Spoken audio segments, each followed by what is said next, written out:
ప్రియ దేవుని బిడ్డలారా, బైబిల్ చదవటం వినటం వల్ల మనలో విశ్వాసం పెరుగుతుంది. మన మార్గానికి త్రోవ చూపుతుంది. సమస్త జనులను శిష్యులనుగా చేయుడి మత్తయి 28:19 వచనంలో దేవుని వాక్యం తెలియచేస్తోంది. తెలుగు బైబిల్స్ను ఆర్ఆర్కే మూర్తి గారు రీసెర్చ్ చేసి విశ్లేషణ చేసిన బైబిల్లోని ప్రతి అధ్యాయాలను వచనాలను వరుస క్రమంలో అనగా ఆదికాండం నుండి ప్రకటనా గ్రంథం వరకు ఇవ్వబడుతుంది. ప్రతి ఒక్కరూ ఆధ్యాత్మికంగా విశ్వాసంలో బలపడి మీ జీవితంలో ఎదుర్కొంటున్న సమస్యల నుండి విడుదల పొందండి.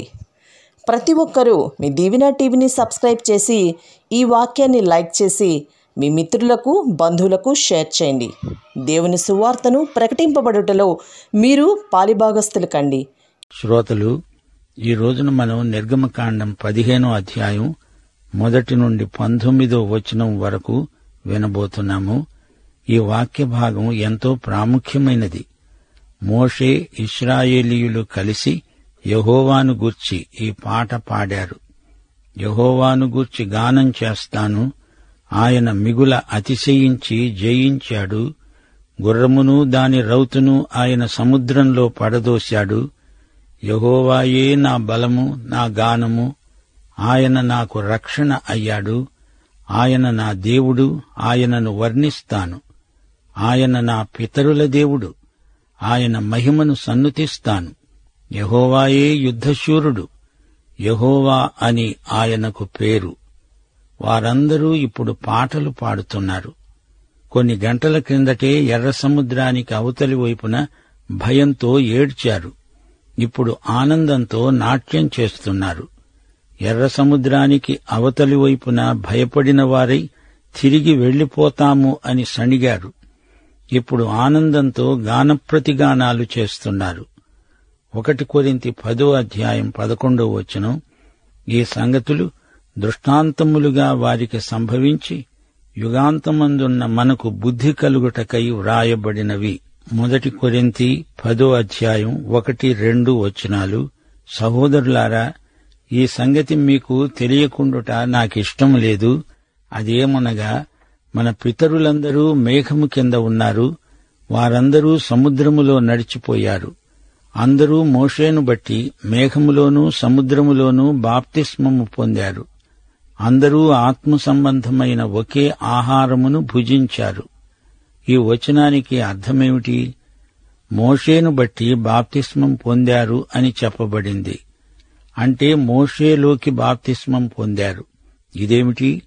వారు ఆరిన నేల మీద నడిచారు గదా, వారి మీద ఒక్క నీటి బొట్టు కూడా పడలేదే.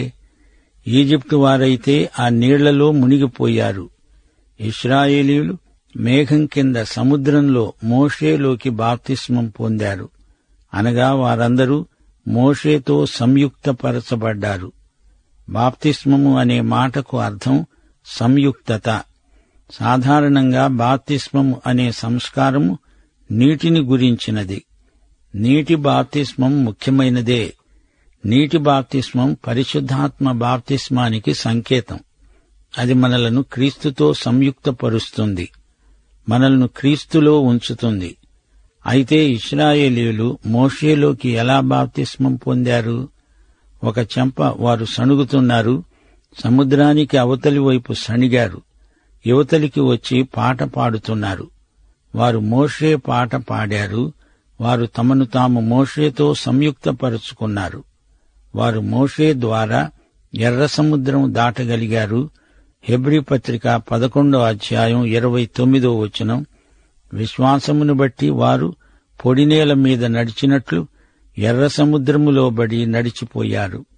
విశ్వాసమును బట్టి అంటే అది ఎవరి విశ్వాసము? అది ఇశ్రాయేలీయుల విశ్వాసమా? సముద్రము దాటే వరకు వారికి బొత్తిగా విశ్వాసమే లేదు. వారు మోషేతో సంయుక్తపరచుకొన్నారు. అది మోషే యొక్క విశ్వాసం. మోషే సముద్రాన్ని 2గా విభజించాడు. మోషే వారిని నడిపించాడు. వారు ఎర్ర సముద్రం దాటగానే మోషే పాట ఎత్తాడు. వారు దేవుని రక్షణను కన్నులారా చూచారు. మోషేతో సంయుక్తమయ్యారు. అనగా వారు మోషేలోకి బాప్తిస్మం పొందారు. సోదరీ సోదరులారా, యేసుక్రీస్తును స్వకీయ రక్షకుడుగా ప్రభువుగా అంగీకరించినప్పుడు ఏమి జరుగుతుంది? ఆయన ఈ లోకమనే ఈజిప్టు దాస్యము నుండి, ఈజిప్టు అంధకారము నుండి మనలను విమోచించినవాడు. ఆయన మనల్ని ఎర్ర సముద్రం దాటిస్తాడు.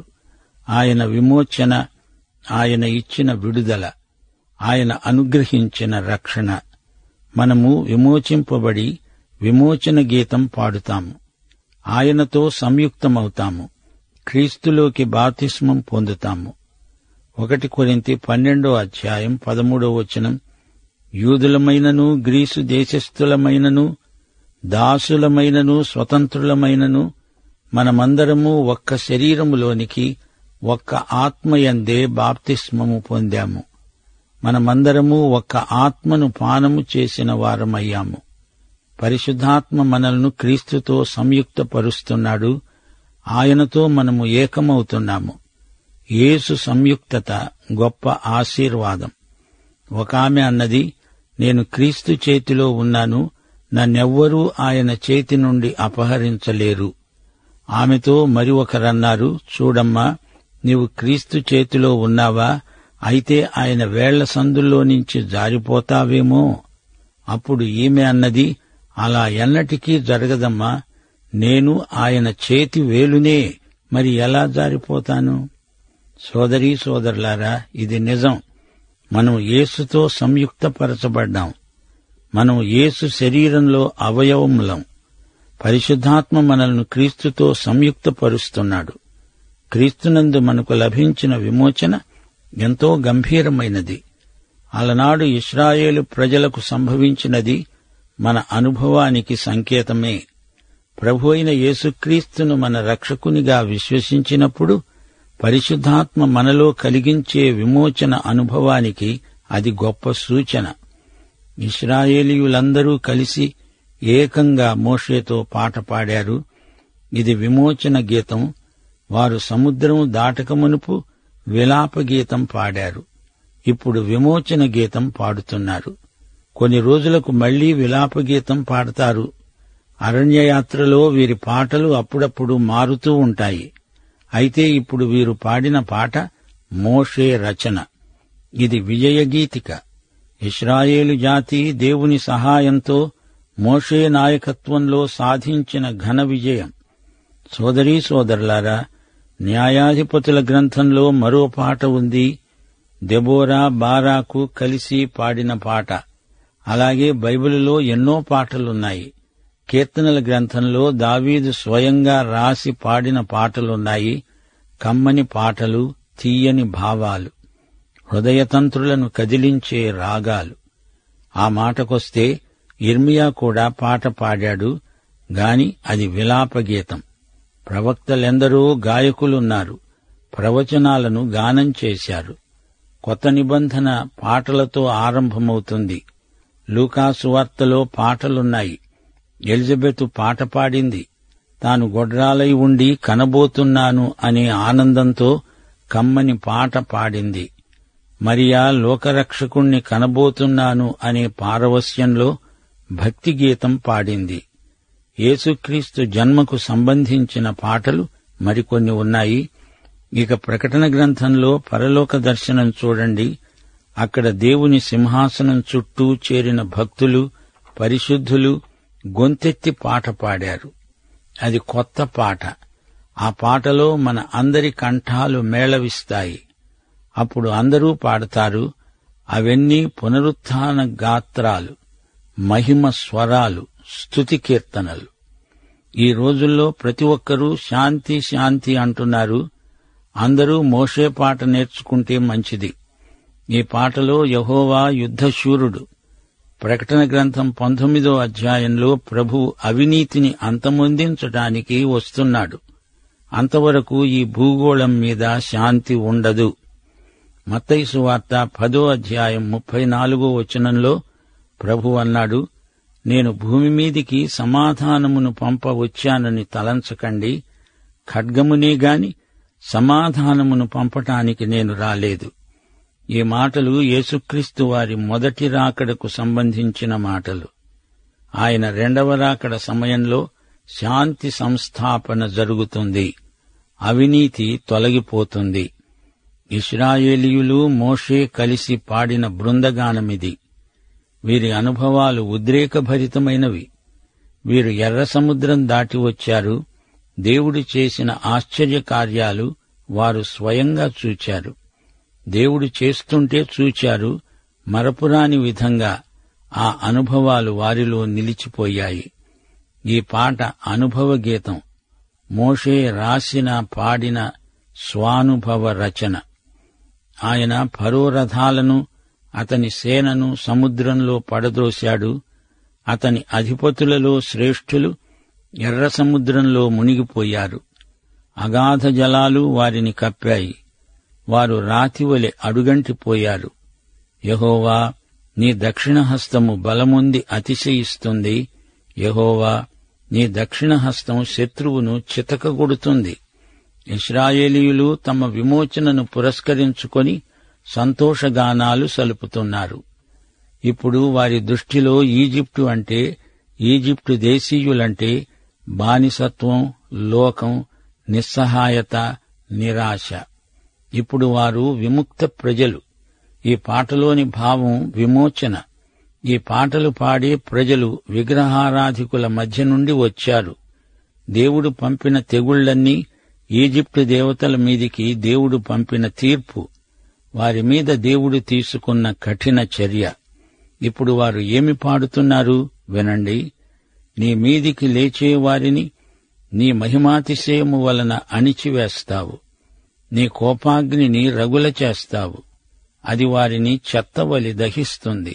నీ నాసికారంధ్రముల ఊపిరి వలన నీళ్లు రాశిగా కూర్చబడ్డాయి. ప్రవాహాలు కుప్పగా నిలిచాయి. అగాధ జలాలు సముద్రము మధ్య గడ్డకట్టాయి, ఘనీభవించాయి. శత్రువు అనుకున్నాడు, వారిని తరుముతాను, కలుసుకుంటాను, దోపుడు సొమ్ము పంచుకుంటాను, వాటి వలన నా ఆశ తీర్చుకుంటాను, నా కత్తి దూస్తాను, నా చెయ్యి వారిని నాశనం చేస్తుంది. నీవు నీ గాలిని విసరచేశావు, సముద్రం వారిని కప్పింది. వారు మహా అగాధమైన నీళ్లలో సీసము వలె మునిగారు. యెహోవా, వేల్పులలో నీ వంటివాడెవడు? పరిశుద్ధతను బట్టి నీవు మహనీయుడవు. స్తుతికీర్తనలను బట్టి పూజ్యుడవు. అద్భుతములు చేసేవాడవు. నీ వంటివాడెవడు? దేవుడు తనను గురించిన ప్రత్యక్షం వారికి అనుగ్రహించాడు. అదే వారు పాడే పాట, పాటలోని మాట. నీ దక్షిణహస్తాన్ని చాపావు, భూమి వారిని మింగివేసింది. నీవు విమోచించిన ఈ ప్రజలను నీ కృపచేత తోడుకొనిపోయావు, నడిపించావు. నీ బలంచేత వారిని నీ పరిశుద్ధాలయమునకు నడిపించావు. సోదరీ సోదరులారా, గమనించారా? ఇశ్రాయేలీయులు విముక్త ప్రజలు. ప్రజలకు విమోచన కావాలి. విముక్త ప్రజలే అర్థవంతంగా ఆరాధన చేయగలరు. యేసుక్రీస్తు శిలువ మీద తన రక్తం కార్చి మనకు అనుగ్రహించిన విమోచన మనలను స్తుతించడానికి, ఆరాధించడానికి ప్రేరేపిస్తుంది. దేవుడు మనల్ని రక్షించడానికి ఎలాంటి యోగ్యతలను కోరటం లేదు. లోకం దేవునికిచ్చేదేమీ లేదు. ఆయనే లోకానికి ఇవ్వవలసినదంతా ఇచ్చేశాడు. నశించిన ఈ లోకంతో దేవుడంటున్నాడు, నా కుమారుడు నీ కోసం చనిపోయాడు కదా, ఆయనతో నీవేమి చేస్తున్నావు? 13వ వచనం. ఇదే సత్యాన్ని వ్యక్తం చేస్తున్న మాట. దేవా, వీరు నీ విముక్త ప్రజ. ఇది నీ కృప. నీకే స్తోత్రం. వీరి పాటలో గొప్ప నిరీక్షణ ధ్వనిస్తున్నది. వీరు అప్పుడే వాగ్దత్త భూమిని చేరినట్లే పాట పాడుతున్నారు.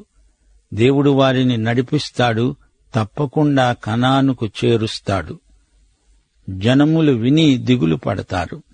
ఫిలిష్తీయ నివాసులకు వేదన కలుగుతుంది. ఎదోము నాయకులు కలవరపడతారు. మోయాబు బలిష్ఠులకు వణుకు పుడుతుంది. కనాను నివాసులందరూ దిగులొంది కరిగిపోతారు. భయము, అధిక భయము వారికి కలుగుతుంది. యెహోవా, నీ ప్రజలు అవతలి తీరానికి చేరే వరకు, నీవు సంపాదించిన ఈ ప్రజలు అవతలికి చేరే వరకు నీ బాహుబలము చేత పగవారు రాతివలి కదలకుండా ఉండిపోతారు. నీవు నీ ప్రజను తోడుకొని వస్తావు. యెహోవా, నీ స్వాస్థ్యమైన కొండమీద నా ప్రభువా, నీవు నివసించటానికి నిర్మించుకున్న చోట నీ చేతులు స్థాపించిన పరిశుద్ధాలయమందు వారిని నిలువబెడతావు. యెహోవా, నిరంతరము ఏలేవాడవు నీవు. ఫరో గుర్రాలు, అతని రథాలు, అతని రౌతులు సముద్రంలో దిగగా యెహోవా వారి మీదికి సముద్ర జలాలను మళ్లించాడు. అయితే ఇశ్రాయేలీయులు సముద్రం మధ్యన ఆరిన నేల మీద నడిచారు.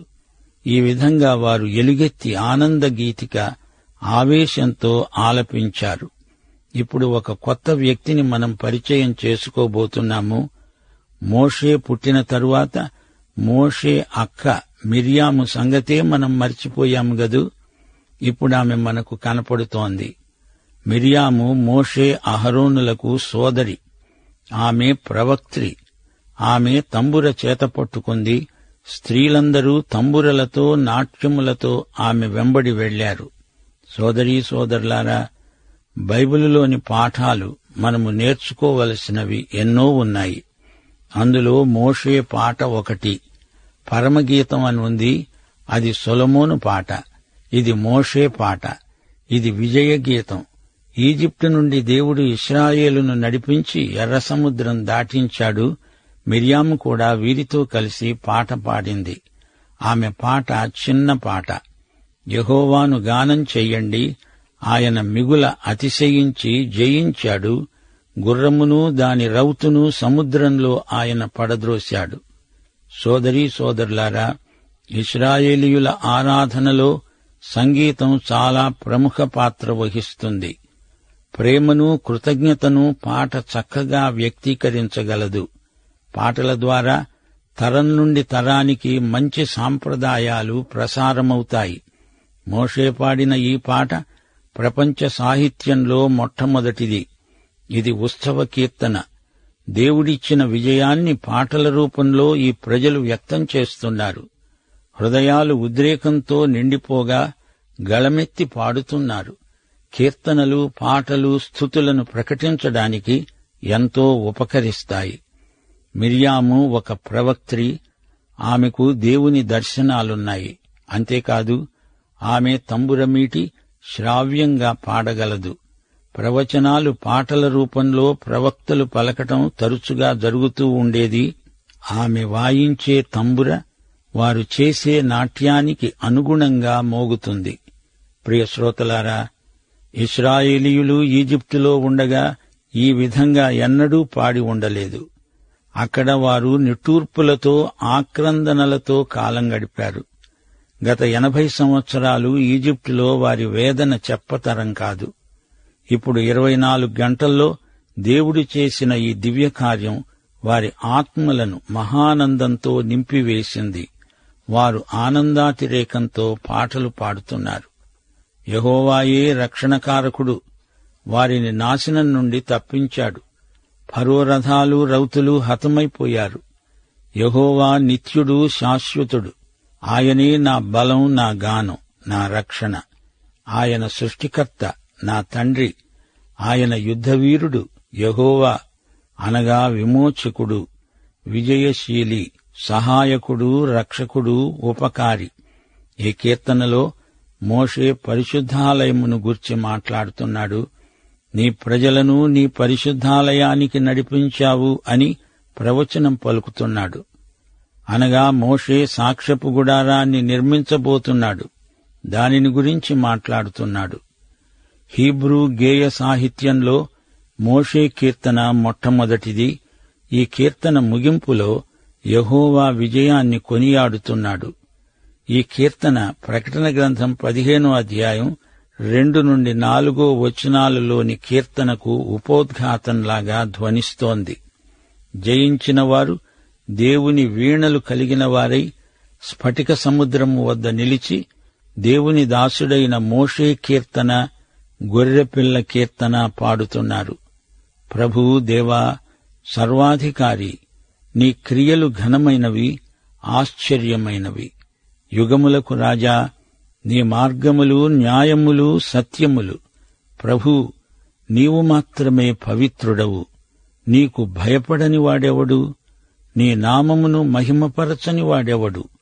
నీ న్యాయవిధులు ప్రత్యక్షపరచబడినవి గనుక జనములందరూ వచ్చి నీ సన్నిధిని నమస్కారం చేస్తారు. యెహోవా ఫరోతో యుద్ధం చేశాడు, ఫరో నశించాడు. యెహోవా యుద్ధశూరుడని జాతులన్నిటా ప్రచారమైంది. చీలిపోయిన సముద్రం 2 పాయలు కలుసుకున్నప్పుడు మధ్యలో శత్రువులు హతమైపోయారు. ఆయన నాసికారంధ్రముల ఊపిరి అంటే బలమైన గాలి వీచింది. అప్పుడు సముద్రం చీలిపోయింది, నీటి గోడలు ఏర్పడ్డాయి. సముద్రం ఘనీభవించి మంచుగడ్డవలె అయింది. శత్రువుకు గర్వభంగమైంది. ఏవేవో బీరాలు పలికాడు శత్రువు. అది ఇది చేస్తానన్నాడు, కాని అతనే నాశనమైపోయాడు. ఈజిప్టు దేవతల కంటే యెహోవా ఘనుడని, వేల్పులలో ఆయన వంటివాడు ఎవ్వడూ లేడని మోషే గానం చేస్తున్నాడు. సముద్రపు అట్టడుగున భూకంపం వచ్చి అందరిని మింగివేసింది అంటున్నాడు. ఈ కీర్తనలో మోషే ఒక ప్రవక్తగా ప్రవచనాలు పలుకుతున్నాడు. ఎదోము, మోయాబు, కనానీయులు మొదలైన వారు అపజయానికి గురి అవుతారు అంటున్నాడు. 18వ వచనంలో మెస్సియాను గూర్చి ప్రవచిస్తూ నీవు నిరంతరము ఏలుతావు అన్నాడు. ఇది 1000 ఏండ్ల పరిపాలనను గూర్చిన ప్రవచనం. శత్రువులు రాతివలె అడుగంటిపోతారు. వారు సీసము వలె మునిగిపోతారు. వారు రాతివలె కదలరు అంటూ శత్రువులను ఉద్దేశించి పలుకుతున్నాడు. మోషే వాగ్దత్త భూమిని గూర్చి గానం చేశాడు. మెస్సియా పరిపాలనను గురించి ప్రవచించాడు. ఇది గొప్ప కీర్తన. సోదరీ సోదరులారా, మిర్యాము పాట కూడా విన్నారు కదా. యెహోవా పరాక్రమం, ఆయన విజయం ఈ పాట అంతటా కనపడుతోంది, వినపడుతోంది. శత్రువులపై జయం, ఫరో సైన్యం హతమైపోవడం, ఎర్ర సముద్రం చీలిపోవడం, ఘనీభవించడం, కరిగిపోవడం, యెహోవా అనుగ్రహించిన విమోచన, ఈ అంశాలన్నీ నాటి నుండి నేటి వరకు విశ్వాసులు జ్ఞాపకం చేసుకుంటూనే ఉన్నారు. మా శ్రోతలు ఈ సందర్భంలో ఒక ప్రాముఖ్యమైన సత్యాన్ని గుర్తుంచుకోవాలి. గౌరవం అనే మాట సర్వసాధారణమైనది. మానవ సంబంధాలలో గౌరవం ఇచ్చిపుచ్చుకునే విధానం సంస్కృతిపరంగా ఎంతో ముఖ్యమైనది. భార్యాభర్తలు ఒకరినొకరు గౌరవించుకోవాలి. పిల్లలు తల్లిదండ్రులను గౌరవించాలి. అగౌరవం అనే మాట అవమానకరమైనది. అయితే దేవుని విషయంలో గౌరవం కంటే గొప్ప మాట మహిమపరచటం.